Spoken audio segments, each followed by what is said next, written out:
নমস্কার রিডার্স, কেমন আছো সবাই? তো আজকে আমি কথা বলবো নরকরন্ধ্র নিয়ে। এটার একটা ডিটেইলড রিভিউ যতটা সম্ভব আমার পক্ষে, আমি পড়ে যতটা উপলব্ধি করতে পেরেছি সেইটা তোমাদের কাছে শেয়ার করব।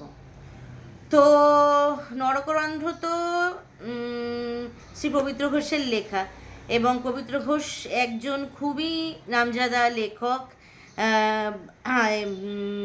মিডনাইট হরার স্টেশন এর মতো জায়গায়, তারপরে রণদীপদার চ্যানেল, এইসব বড় বড় চ্যানেলগুলোতে পবিত্র ঘোষের গল্প অন এয়ার হয়েছে, এবং সেটি মানুষের অনেক ভালোবাসা পেয়েছে। এবং সেই ভালোবাসার এক বলতে পারেন সন্তান হলো এই নরকরন্ধ্র। অবশ্যই যেগুলো লেখা হয় সেগুলো লেখকের প্রত্যেকটি এক একটি সন্তান। তো নরকরন্ধ্র পড়তে পড়তে যখন পড়া আমি শুরু করেছিলাম, তখন আমার মনে এসছে নিকষ ছায়ার প্রেক্ষাপট।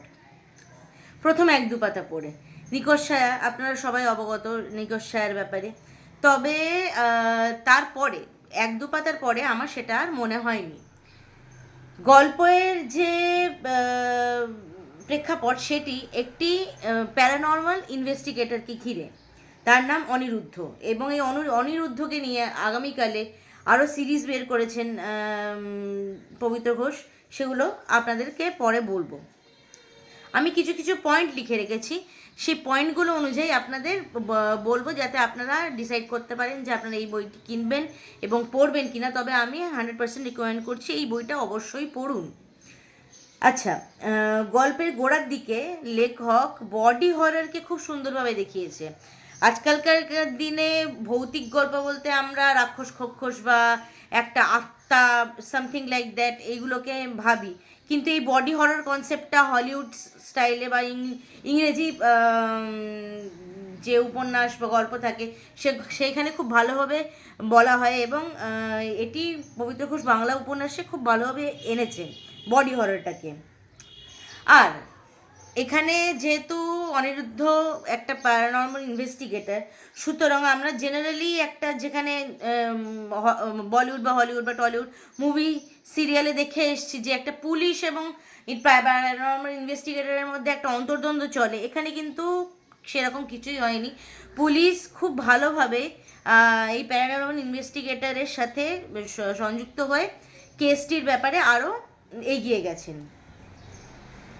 সাধারণ বাঙালি ঘরে যে দৈনন্দিন ওঠাপড়া, রাগ, অভিমান, ক্ষোভ লেগে থাকে, সেই সেই জায়গাটাকেও লেখক এখানে খুব রিলেটেবলভাবে দেখিয়েছেন। যার ফলে আপনারা যখনই এটা পড়তে থাকবেন, আপনারা পড়তে পড়তে ভাববেন, আরে এটা তো আমার সাথেও হয়েছে, আমার সাথেও হয়ে এসছে এর ছোটোবেলা থেকে। আচ্ছা, এই উপন্যাসটিতে মানে একাধিক পটভূমি এবং একটি জায়গা বিশেষের কথা তোলা হয়েছে।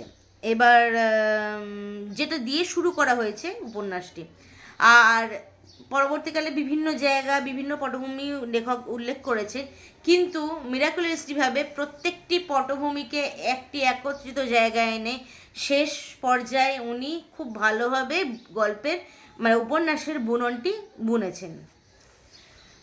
আর এই বইটিতে একাধিক খুন রয়েছে। অ্যাকচুয়ালি গল্পটি মানে উপন্যাসটি শুরুই হয়েছে একটি খুন দিয়ে। সেই খুনটা কিভাবে হয়েছে, সেটা একটা অলৌকিক খুন না কোনো মানুষ দ্বারা খুন, সেটা আপনারা পড়লে জানতে পারবেন। তারপরে রয়েছে তন্ত্র।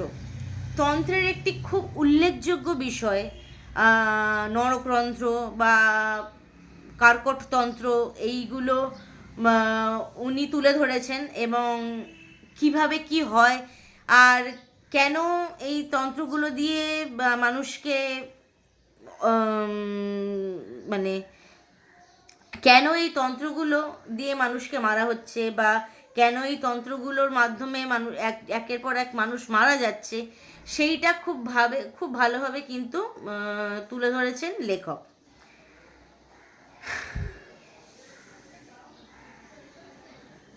আপনারা সবাই ভোগ গল্পটির সঙ্গে খুব অবগত।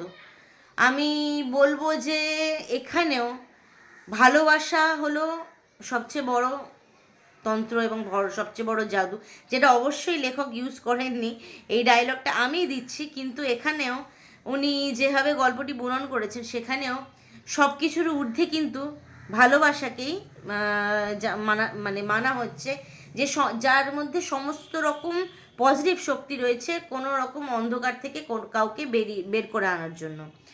আর আর প্যারানর্মাল ইনভেস্টিগেটর অনিরুদ্ধর ক্যারেক্টারটি অত্যন্ত বোল্ড, অত্যন্ত ম্যাসকুলিন একটা ক্যারেক্টার, এবং এত সুন্দরভাবে ওই ক্যারেক্টারটিকে ফোটানো হয়েছে সেটি একদম অনবদ্য। তো বাকি রইল আরও ছোটোখাটো ঘটনা বিভিন্ন রকম।